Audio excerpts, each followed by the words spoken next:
Olá, meus irmãos e minhas irmãs, sejam todos bem-vindos a mais uma palestra desse ciclo de palestras, que a Federação Espírita do Rio Grande do Norte tem feito durante todo esse período de pandemia, a fim de que nós mantenhamos, viva essa chama, do Evangelho de Jesus à luz da doutrina espírita. Inicialmente, nós agradecemos o convite da Federação, estamos muito felizes em poder dar a nossa singela contribuição dentro, inclusive, de uma temática tão importante como é essa que nós vamos tratar hoje. O tema, meus irmãos, é: o Espiritismo nos preserva do desespero, indicando as causas das aflições. A aflição é um tema muito rico para a doutrina espírita, muito caro. Por quê? Porque a doutrina espírita, ela é o consolador prometido pelo Cristo, Quando ele esteve entre nós, está lá no Evangelho de João, ele promete a vinda desse consolador.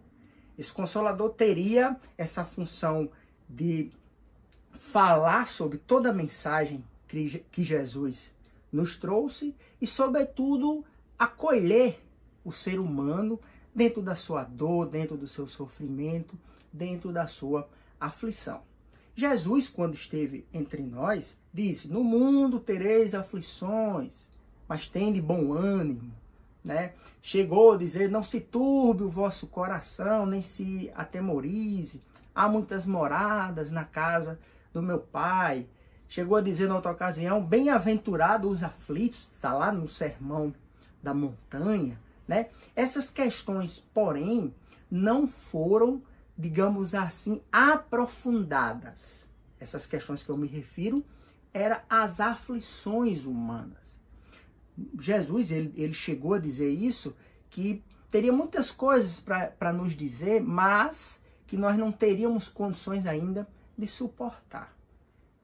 Eis que, meados do século XIX, ou seja, cerca de 1800 anos depois, vem ao orbe, à Terra, a doutrina dos Espíritos. E essa terceira revelação prometida pelo próprio Cristo, vem com essa carga de conhecimento que Jesus não poderia dizer, para exatamente esmiuçar, tirar o véu acerca de muitas dúvidas que pairavam acerca da humanidade. Em especial, responder essa pergunta: por que sofremos? Mas ainda, por que uns sofrem mais do que outros?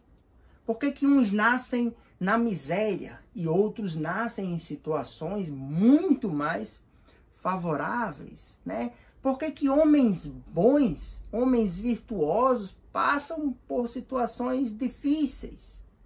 Doenças, enfermidades, reveses de toda sorte, enquanto que alguns que não têm um comportamento tão aprovável, digamos assim, parece ter uma vida sem percalços, Pois bem, essas questões, a doutrina dos Espíritos vem tirar o véu, nos dá o esclarecimento devido. Para quê? Para que nós nos reconfortemos, compreendendo a situação e vendo que por trás dela tem uma força divina que tudo rege, tudo coordena. Isso vai nos dar o que os próprios Espíritos dizem: obediência e resignação. Obediência com o sentimento da razão, digamos assim, a compreensão da situação. Resignação, o consentimento do coração, A gente sentir de verdade, que acima de Deus, acima de nós, para um Deus justo, amoroso e bom, Pois bem, esses espíritos, quando chegaram até nós, disseram lá na questão 132 de O Livro dos Espíritos, Kardec pergunta por que o espírito, que está lá no mundo espiritual precisa encarnar, precisa da vida material, essa na qual nós estamos inseridos. E aqui a gente já adianta, os espíritos disseram, né? A vida material, a vida do planeta, da Terra, é uma vida temporária, provisória. Você entra, a vida do berço ao túmulo é apenas uma faísca, né? Uma existência da grande vida que é a vida espiritual. Mas aí Kardec, dentro dessa questão, pergunta por que o espírito precisa passar pela encarnação. E aqui eu não estou nem falando de reencarnação, que são as sucessivas existências na vida do espírito. E os espíritos vão dizer, Deus impõe a encarnação para que o espírito chegue à perfeição.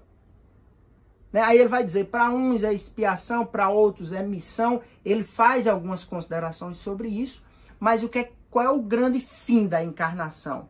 O aprimoramento espiritual. Então ninguém encarna para sofrer, né? Ninguém encarna para passar por dor.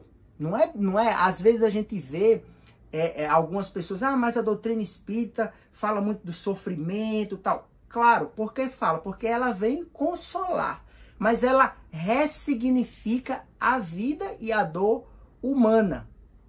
Quando diz que nós estamos para aprender, para crescer. No processo de crescimento, dizem os espíritos nessa questão, é necessário passar pelas vicissitudes da existência corporal. Então, na vida do espírito, que é imortal, né, o espírito jamais morre, né? A palavra morte para a doutrina espírita, ela é considerada apenas uma etapa, já que há uma sucessiva, são existências que são solidárias entre si, a gente vai já falar um pouco sobre isso, né? Mas, nesse processo, o espírito sofre as vicissitudes da vida corporal, vai para o mundo espiritual, retorna, para nesse processo ele ir lapidando quem? A sua essência, o seu eu divino, que é o seu espírito. E aí eles vão dizer, tem outro fim também a encarnação, que é de pôr o espírito em contato ou para suportar as ordens que o próprio Deus dá para esse espírito. Aí eles vão dizer, obedecendo a Deus no conjunto da obra geral, ele se adianta. Então, a existência é trabalho no cumprimento das determinações divinas e vicissitudes da existência corporal, né? Que são os percalços que nós temos durante toda a nossa existência. Nascemos, crescemos e depois entramos na fase, né, digamos assim, da decadência. O corpo vai se fragilizando até chegar à fase do desencarne, a gente retorna para o mundo espiritual. Então, esse processo tem vários percalços. Esse, digamos assim, é o pano de fundo da existência na Terra, da vida na Terra. Mas os espíritos disseram mais, disseram o seguinte, vocês estão no mundo de prova e expiação. O que é o mundo de prova e expiação? É o mundo que é separado para os espíritos que são um pouco rebeldes diante da lei divina e que precisam se depurar. Dado o estado moral ainda, muitas vezes errando, sendo renitente no erro, né? Errando o alvo sempre, que é o conceito de pecado, né? Nós encarnamos para cumprir a vontade de Deus, mas nem sempre cumprimos, né? Colocamos a nossa existência, a nossa vida no centro das nossas ações, nos desviamos do cumprimento da lei de Deus. Nesse processo, né, de desvirtuamento da lei de Deus, surge a necessidade de expiar as consequências das más ações. As ações que são destoadas do cumprimento da lei divina natural, que é uma lei natural, ela está na natureza. Quando nós nos desviamos, necessitamos desse processo de expiação. Ou seja, o que é expiação? Será que é uma pena propriamente dita? Não. A expiação é a consequência de uma lei natural chamada lei de ação ou reação, causa e efeito, né? Nós respondemos pelo mal proceder. E aí encarnamos nesse mundo que nós estamos aqui, que, como a gente já disse, e o próprio Cristo disse, há vários mundos, há várias moradas, né? Nós, dado o nosso nível de imperfeição moral, necessitamos estar no mundo de provas e expiações. As provas são as vicissitudes, como nós já colocamos, da existência corporal, né? De um modo assim bem sucinto. A gente vai já falar um pouco mais sobre isso. E as expiações é o quê? Se eu fiz sofrer alguém, eu posso vir para uma encarnação sofrer as mesmas dores que eu fiz alguém sofrer. Se eu traí, posso vir a ser traído, né? Se eu humilhei, posso vir a ser humilhado. Se eu assassinei, posso vir a ser assassinado. Pois bem, então estamos nesse mundo de prova e expiações, né? Onde a tônica é que, além do gênero de vicissitudes que a vida corporal nos lega, nós também expiamos as consequências dos nossos atos. Kardec vai aprofundar um pouco mais esse conceito de prova e expiações para que a gente possa compreender esse sofrimento. Vai dizer o codificador. Isso está lá no capítulo 5 de O Evangelho segundo o Espiritismo. Bem-aventurado os aflitos. Diga-se de passagem, é o capítulo onde Kardec escreve mais, né? Gasta mais tinta, mostrando esse aspecto consolador da doutrina espírita. No item 9, vai dizer o codificador: não há crer, no entanto, que todo sofrimento suportado neste mundo denota a existência de uma determinada falta. Porque às vezes a gente acha, né? Como a gente está no mundo de prospiação, tudo que a gente passa é porque a gente cometeu uma falta lá atrás. Não, não é bem assim. Muitas vezes, diz o codificador, são simples provas buscadas pelo espírito para concluir a sua depuração e ativar o seu progresso. Ora, aqui, ó. Bonito, é um conceito de prova que não é apenas as vicissitudes da existência corporal, mas é a escolha de alguns processos dolorosos, por vezes, de dificuldade, aquela cruz que o Cristo falou, né? Que o espírito escolhe, né? Já um espírito com certo adiantamento. Para o quê? Para se depurar e ativar mais ainda o seu progresso. E conclui o codificador: assim, a expiação serve sempre de prova, mas nem sempre a prova serve de expiação. Ou seja, todo o processo de expiação, que é aquela dor que a gente sofre porque causou também a dor, né? É a consequência do nosso ato. Todo esse gênero de prova está no conceito, todo esse gênero de expiação está no conceito de prova. Mas a prova, a dor humana, o sofrimento, a luta, as tribulações da vida podem ser mera escolha de um espírito que quer se depurar, né? Então, quando às vezes a gente vê alguém passando por uma doença, por uma dor, acha que automaticamente está pagando algum preço. Não, não. Pode ser um espírito fortalecido ali, que pede aquele gênero de dor para se depurar. Portanto, não se deve fazer juízo de valor acerca do sofrimento humano. Agora, meus irmãos, feito esses apontamentos sobre o gênero de sofrimento humano, para que nós possamos fazer sempre essa diferenciação de qual espécie de dor é possível que estejamos sofrendo, seja uma prova ou seja uma expiação, nós vamos falar agora sobre as causas. As causas. Essas causas estão no item 4 e no item 6. Vai dizer Kardec: de duas espécies são as vicissitudes da vida, ou se preferirem, promana, ou seja, advém de duas fontes bem diferentes. e que importa distinguir. Uma tem sua causa na vida presente, outra fora desta vida. E vai dizer o codificador, né? Vida presente, fora desta vida. Ou seja, em vidas anteriores.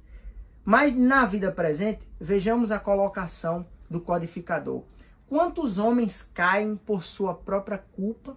Quantos são vítimas de sua imprevidência, do seu orgulho e de sua ambição? E aí ele está dizendo, olha, a gente sofre na atual existência pela forma como a gente se comporta diante da vida. Tem uma colocação linda, né, de Allan Kardec no livro Céu e Inferno, que é o Código Penal da Vida Futura. Tem o Código Penal dos homens. Para os espíritos, o Código Penal é com base na lei de Deus. E aí vai lá dizer Kardec, nesse item, né, do livro Céu e Inferno, que para cada imperfeição humana existe uma consequência, né, em razão da imperfeição. Para o quê? Para que os erros nós aprendamos com as nossas próprias imperfeições, soframos de imediato as consequências para que nós aprendamos. Então existe um gênero de sofrimento que deriva do seu atual estágio evolutivo, né? O benfeitor Emmanuel, fazendo um recorte interpretativo dessa passagem, né, ele vai dizer no livro das religiões, livro das religiões, examina a tua própria aflição. Ele vai falar exatamente isso. Ele diz, examina a tua aflição para que não se converta a tua inquietude em arrastadora tempestade emotiva. O que é arrastadora tempestade emotiva? O desespero. Ou seja, pare um pouco, pense sobre o seu sofrimento.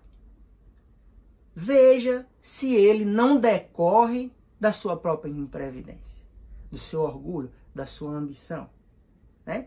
E aí é bela essa passagem, porque Emmanuel vai listar o grau de imperfeição humana, os variados graus de imperfeição humana e a consequência do sofrimento, né? Aí ele vai dizer, todas as aflições se caracterizam por tipos e nomes especiais. A aflição do egoísta chama-se egolatria. O que é que ele está dizendo? O egoísta, né, aquele, e o ególatra, né, o mundo gira em torno de mim e tudo, portanto, tem que ser visto ou é para mim, né, ser visto dentro da minha perspectiva ou é para mim. Essa pessoa vai sofrer, porque nós somos seres gregários, sociais, necessitamos interagir. Na hora que eu me isolo em mim mesmo, eu sofro. A egolatria é um sofrimento, né? Talvez o maior, e é o que está na raiz de todos os outros nossos vícios. Vai lhe dizer ele, a aflição do vício, da viciação, chama-se delinquência. Porque o que é o vício, né? Você está num erro ali, repetindo ele.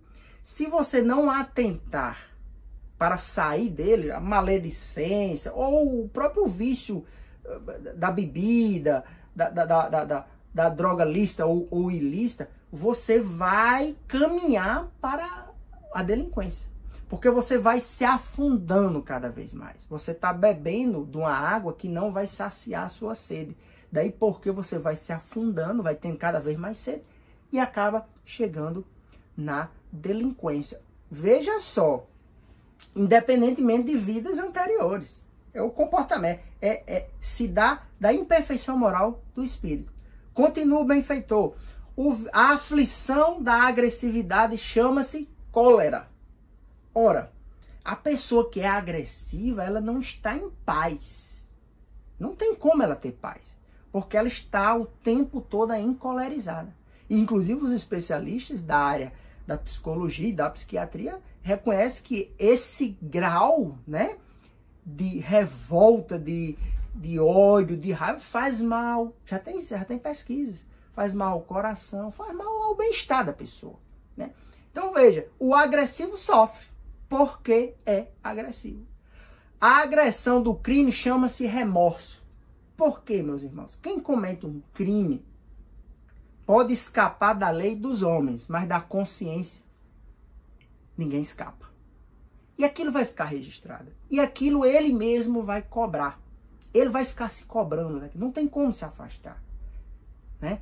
Daí porque quem comete o crime sofre as consequências dele próprio, independentemente do processo de reparação contra terceiros.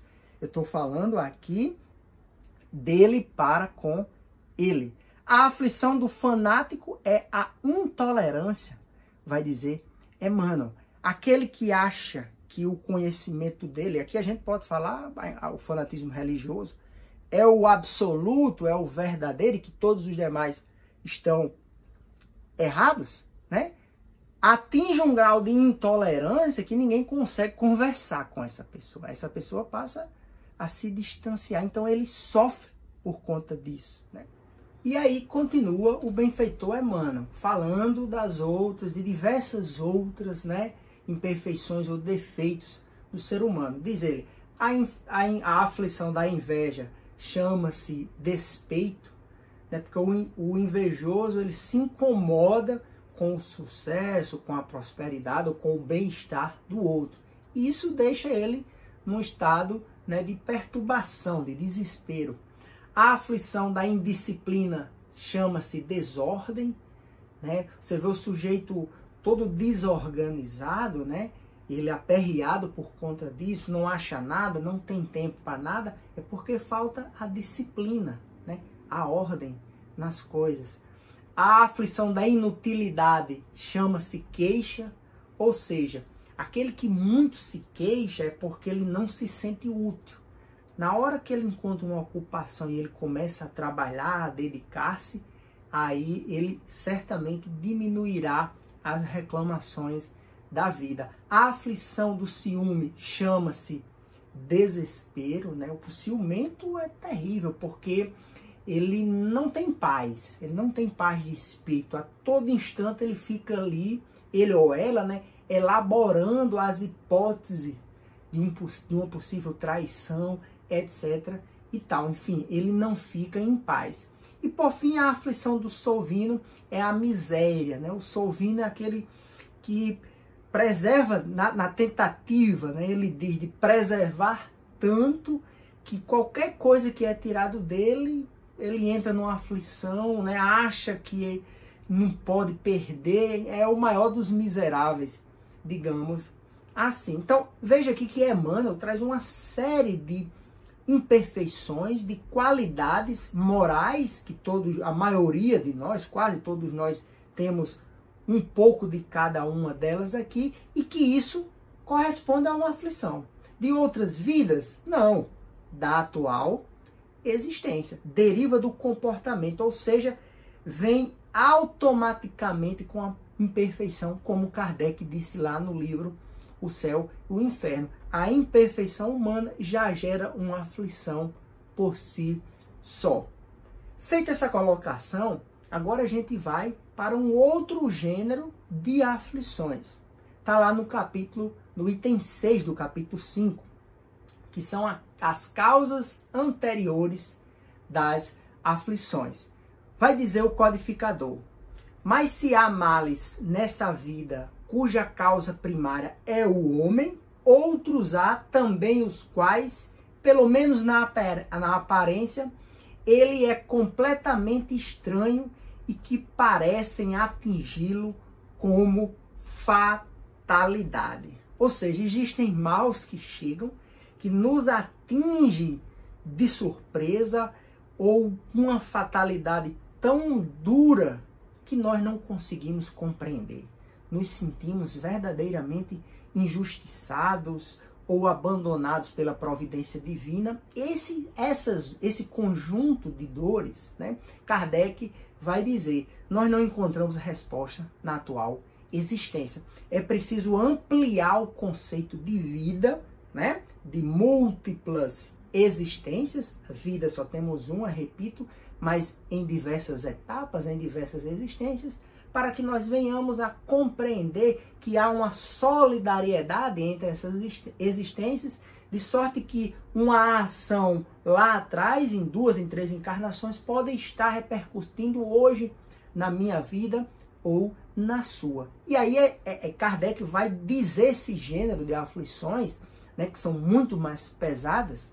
Ele lista algumas, diz: perda de entes queridos e daqueles arrimos de família, né? Alguém muito importante para a família acaba desencarnando e a descendência, aquelas pessoas ficam ali praticamente desamparadas, sem saber onde recorrer, como agir. Esse gênero de aflição já vinha na programação encarnatória e você só compreende ela ampliando o conceito de vida, né? Reveses da fortuna.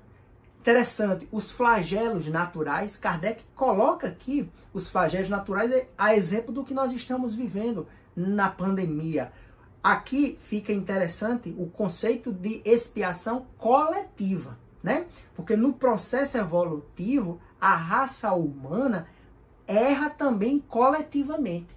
Errando coletivamente, agindo com imprevidência diante da natureza, desse organismo vivo que é a Terra, né? Nós também sofremos as consequências com flagelos naturais, né? Que a gente não consegue, não está no nosso controle, né? Tudo para o aperfeiçoamento espiritual, individual e coletivo, mas para o aperfeiçoamento espiritual. As enfermidades de nascença, deformidades, demência. Então, Kardec cita alguns gêneros de dor humana, de aflição, que é preciso ir nas existências anteriores. O nascimento de uma criança, por exemplo, com microcefalia, como justificar se nós não ampliarmos o conceito de vida? Ele diz: todavia, por virtude do axioma segundo o qual todo efeito tem uma causa,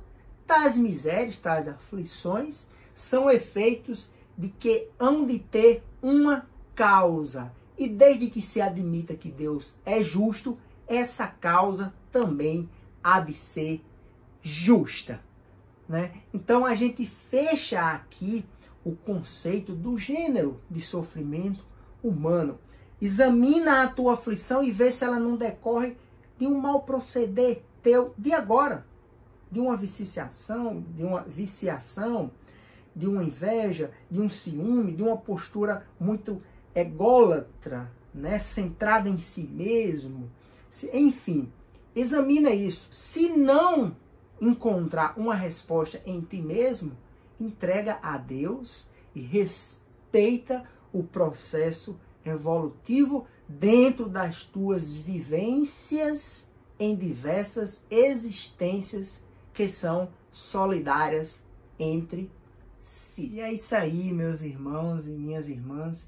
Nós nos despedimos por aqui, agradecendo mais uma vez à Federação Espírita a oportunidade de que nós pudéssemos aqui trazer um pouco dessa contribuição à luz da doutrina espírita e do Evangelho de Jesus, uma temática tão importante, que é essa das aflições humanas, né? Compreendendo um pouco o gênero de vicissitudes que nós passamos, talvez nós consigamos pelo menos nos forjar da inquietude que possa nos arrastar para uma tempestade emotiva, de desespero, de desordem, que venha a agravar a nossa situação, né? Aproveitando aqui para esse período do Setembro Amarelo, falando da importância da gente compreender e ter resignação diante da dor humana, para que venhamos conseguir, né, superar cada uma das nossas aflições de bom ânimo, né, compreendendo que acima de todos nós existe uma misericórdia divina, um amor que é toda caridade, é justiça também, mas é toda caridade e é todo amor, né? Porque os processos da justiça divina, todos vêm para o nosso aprimoramento. Que tenhamos todos uma excelente semana e fiquemos na paz do Cristo.